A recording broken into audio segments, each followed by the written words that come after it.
नमस्कार, जय हिंद। मैं इस वक्त मौजूद हूँ प्रॉपर औरंगाबाद के जसोइया मोड़ पर। यूँ कहें तो महाराणा प्रताप चौक पर आप मेरे पीछे देख रहे हैं, महाराणा प्रताप की स्टैचू है और यह औरंगाबाद का पहचान के रूप में जाना जाता है।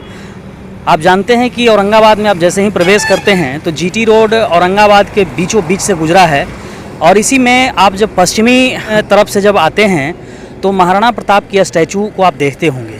क्या है महाराणा प्रताप की स्टैचू, कब इसकी स्थापना हुई, किसके द्वारा हुई, इन सारी बातों को हम जानेंगे। इस संस्था के जो सेक्रेटरी हैं उनसे हम कुछ बात करेंगे, आइए जानते हैं। लेकिन हाँ, इससे पहले एक अपील है कि आप चैनल को सब्सक्राइब करके बेल आइकन दबा दीजिए ताकि कोई भी वीडियो आपके पास सबसे पहले पहुंच जाए। आप मेरे पीछे देख रहे हैं महाराणा प्रताप की स्टैचू है और यह महाराणा प्रताप सिर्फ एक स्टैचू नहीं बल्कि महाराणा प्रताप सेवा संस्थान है और इस संस्थान के जो सेक्रेटरी हैं वो मेरे साथ अभी मौजूद हैं, हम उनसे जानेंगे कुछ। सबसे पहले तो सर स्वागत है आपका। आप बताएंगे सर, ये औरंगाबाद जो भी लोग आते हैं तो उन लोगों के मन में एक सहजी सवाल उठता होगा कि आखिर ये मूर्ति जो है महाराणा प्रताप की, ये कब लगी, किनके द्वारा लगी। इन सारी बातों को लेकर के मन में जो सवाल होगा तो हम जानेंगे आपसे कि आखिर इसकी स्थापना कब हुई और किसके द्वारा हुई। इन सारी बातों को सर आप बताएंगे। बहुत धन्यवाद सर। शहर के राष्ट्रीय राजमार्ग पर अवस्थित, यूँ हम कहें कि शहर के मुख्य द्वार पर अवस्थित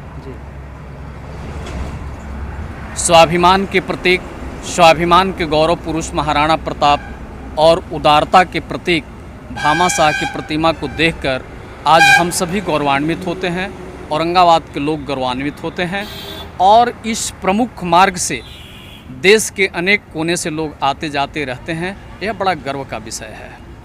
जहाँ तक सवाल है कि यह कैसे और कब स्थापना हुआ, तो मैं आपको बता दूं कि अक्टूबर 2003 में कुंवर विक्रम प्रताप सिंह प्रताप ज्योति केंद्र निकाले थे और यहाँ के बुद्धिजीवियों, समाज सेवियों ने महाराणा प्रताप की प्रतिमा लगाने का निर्णय लिया था, जिनमें प्रमुख रूप से थे रामाश्रय प्रसाद सिंह, जगदीश सिंह जी, नरेंद्र कुमार सिंह, अशोक सिंह उर्फ मुन्ना सिंह फुलडीहा, अंबिका प्रसाद सिंह बड़ेम जो कोषाध्यक्ष प्रथम थे, श्याम नारायण सिंह जी। ऐसे बहुतेरे नाम है। तत्कालीन समय के सारे बुद्धिजीवियों ने जो सोचा, उनको अभिनंदन करना चाहिए, जिनके सोच के प्रतिफल आज शहर के मुख्य द्वार को यह प्रतिमा गौरव बढ़ा रही है और इससे प्रेरणा के पुंज निकल रहे हैं और यह बोलता हुआ इतिहास का काम कर रहा है। और 2003 में भूमि पूजन के पश्चात 5 फरवरी 2008 को उपराष्ट्रपति महामहिम स्वर्गीय भैरव सिंह शेखावत के कर कमलों से 5 फरवरी 2008 को इस प्रतिमा का अनावरण किया गया, जिसमें तत्कालीन विदेश राज्य मंत्री दिग्विजय सिंह भी पधारे हुए थे और बहुत से गणमान्य लोग उपस्थित थे। बहुत गौरवशाली गरिमामयी अनावरण का कार्यक्रम हुआ था। इस तरह से 2008 में ये प्रतिमा स्थापित हुई और भामाशाह की प्रतिमा 2014 में स्थापित हुई, जिसका अनावरण जाने माने ख्याति लब्ध अंतर्राष्ट्रीय समाज सेवी जमनालाल बजाज अवार्ड से सम्मानित द्वारकू सुंदरानी ने किया। इस तरह से ये दोनों प्रतिमा की स्थापना हुई जी।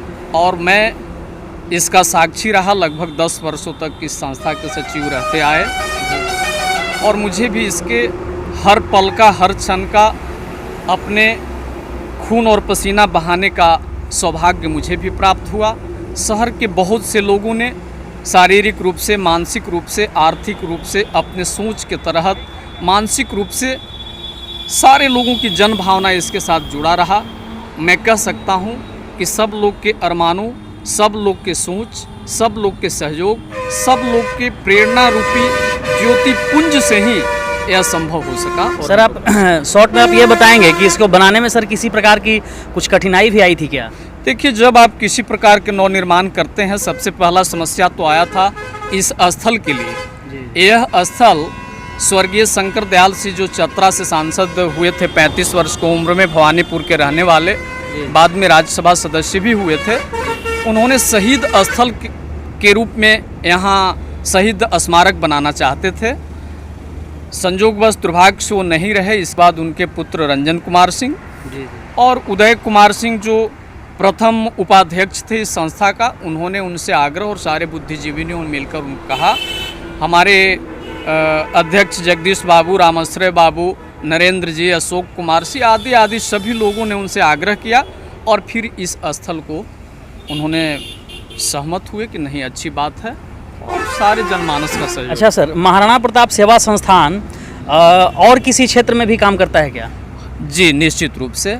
हम प्रत्येक वर्ष महाराणा प्रताप की जयंती, पुण्यतिथि, भामा शाह की जयंती पुण्यतिथि मनाते आते हैं। उस पर गोष्ठी का आयोजन करते हैं।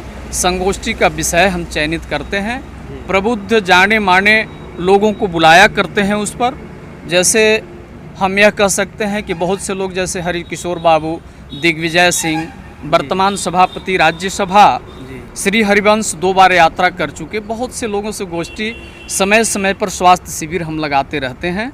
और ऐसे बहुत सारे, ये पथ जो है महाराणा प्रताप चौक से रमेश चौक तक जो महाराणा प्रताप पथ के से जाना जाएगा, यह संस्था के प्रयास से ही और पदाधिकारियों के सहयोग से संभव हुआ है। चलिए सर, चलते चलते कुछ बात करते हैं। अच्छा सर, इसमें अब भविष्य में भी कोई और योजना है क्या? निश्चित रूप से। सबसे पहली बात तो है कि यह संदेश जी कि स्वाभिमान क्या होता है, जी धरती की माटी के अपने देश का स्वतंत्रता मानसिकता क्या होता है, किस प्रकार से सीमित साधनों से मानव संघर्ष करता है, इसका संदेश हम जन जन तक और ख़ास करके अपने नौजवान पीढ़ियों तक पहुंचाने का काम करें, जो इससे प्रेरित होकर अपने परिवार को, समाज को और राष्ट्र के लिए काम आए। जैसा कि आप जानते होंगे, वियतनाम के राष्ट्रपति अपने आप को महाराणा प्रताप के शिष्य मानते थे और 22 वर्षों तक उन्होंने संघर्ष किया अमेरिका जैसे महाशक्तिशाली राष्ट्र के साथ। और पूछने पर उन्होंने बड़े गर्व के साथ कहा कि वह पुरुष है विश्व इतिहास में भारत की धरती का महाराणा प्रताप, जिससे मैं प्रेरित हूँ।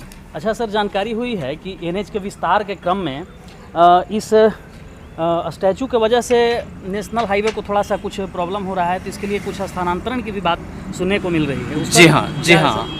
जनवरी 2014 में नोटिफिकेशन संस्था को हुआ था कि यहाँ फ्लाईओवर का निर्माण होना है और संस्था को एक नोटिस दिया गया था कि आप यहाँ से प्रतिमा को स्थानांतरित कर लें। और राष्ट्रीय राजमार्ग के अधिकारियों के साथ तत्कालीन सांसद सुशील कुमार सिंह की अध्यक्षता में हमारी बैठक हुई थी। तब तत्कालीन अध्यक्ष जगदीश बाबू थे, मैं उस समय भी सचिव था और हम एक शिष्टमंडल के साथ उनसे वार्ता किए थे। और तब उन्होंने कहा कि निजी तौर पर या सरकार से मांगकर आप हमको ज़मीन उपलब्ध कराएं, तब हम उसमें आपकी प्रतिमा जो बनी हुई है उसको हम बनाएंगे। तब से बीच में किन्हीं कारणों से कार्य विलंबित रहा उनका। पुनः अभी 1 वर्ष पहले से उनका जो भी डिस्प्यूट था समाप्त हुआ। इसके बाद उन्होंने हमको सूचित किया, फिर संस्था प्रयास किया, पहल किया और यहाँ पूरे जनमानस अधिकारी तक इससे गौरवान्वित होते हैं और सब लोग का सहयोग प्रदान हुआ और स्वीकृति मिली। और 30 डिसमिल ज़मीन की स्वीकृति सामने उत्तर साइड में हुआ, जहाँ की प्रतिमा स्थानांतरित होकर जाएगी। अच्छा सर, आखिरी सवाल है कि महाराणा प्रताप को तो सर पूरा देश पूजता है, क्या शहर में किसी स्थानीय महापुरुष की प्रतिमा भी कुछ ऐसी होनी चाहिए? जी हाँ, बिल्कुल होना चाहिए और है भी।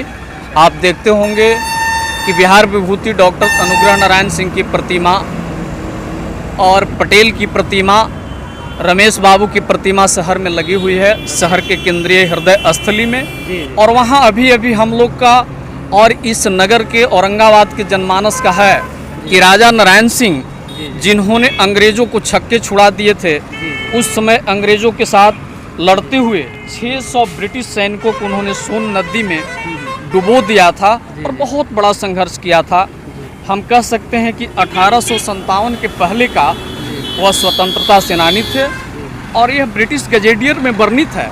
भारत नहीं, औरंगाबाद और बिहार के लोगों ने नहीं, ब्रिटिश इतिहासकारों ने प्रथम बार भारत में सता में क्या अवरोध आया था उसमें उन्होंने वर्णन किया है। उनका प्रतिमा हम लोग लगाना चाहते हैं। यहाँ पर हम लोगों ने महाराणा प्रताप के स्टैचू को देखा, भामाशाह जी को देखा, और उनके जो स्वामी भक्त जो घोड़े के बारे में हम लोग जानते हैं, तो हम इन तीनों पर एक छोटी छोटी कविता सर से सुनेंगे। जी सर। महाराणा प्रताप जो विश्व और भारतीय इतिहास में स्वाभिमान के गौरव के रूप में जाने जाते हैं, मैं कहूँगा उस व्यक्तित्व के बारे में कि रक्षा की तलवार उठाकर समर किया लाखों से, पोंछ दिए आंसू प्रताप ने ममता की आंखों से। वहीं भामाशाह जो उदारता के गौरव पुरुष हैं, जो तन मन धन सर्वस्व न्यौछावर कर दिया, वह धन्य देश की माटी है जिसमें भामाशाह लाल पला। उस दानवीर की यश गाथा को मेट सका क्या काल भला। आप जानते होंगे प्रताप एक ऐसे व्यक्तित्व थे जिनसे पशु पक्षी भी प्यार करते थे। उनका अश्व, हम लोग देवताओं के अश्व के बारे में जानते हैं जो समुद्र मंथन से निकला था, उच्चैश्रवा। और वैसे इतिहास में, मानवीय इतिहास में जब आप नाम लेंगे तो चेतक का नाम आएगा, जो स्वामी भक्त अश्व था, पशु था। उसके बारे में मैं कहूँगा, उड़ा हवा के घोड़े पर, हो तो चेतक सा घोड़ा हो, ले विजय मौत से लड़ ले जिसका ऐसा घोड़ा हो। ऐसा स्वामी भक्त था चेतक, जो हर क्षण, हर अदा, हर पथ, हर मार्ग से महाराणा प्रताप को अवगत कराता था सांकेतिक तौर पर। ऐसा स्वामी भक्त पशु भी इस इतिहास में हुआ है। बहुत बहुत धन्यवाद सर। महापुरुषों को अगर हम इसी तरह से सम्मान देंगे तो आने वाली पीढ़ियों को हम समझते हैं कि इससे लाभ मिलेगा, लोग इससे प्रेरणा लेंगे और भारत माँ के एक अच्छे सपूत के रूप में उभरेंगे। सर, आप हमारे साथ समय दिए, इसके लिए सर आपको बहुत बहुत धन्यवाद। बहुत बहुत धन्यवाद, आपने ख्याल किया। जी, आप सभी दर्शकों से एक अपील है कि आप हमारे इस चैनल को, लोक दर्पण टीवी को आप सब्सक्राइब कर लीजिए, ताकि इसी तरह की अच्छी अच्छी वीडियो हम आपके पास पहुंचाते रहें। बहुत बहुत धन्यवाद।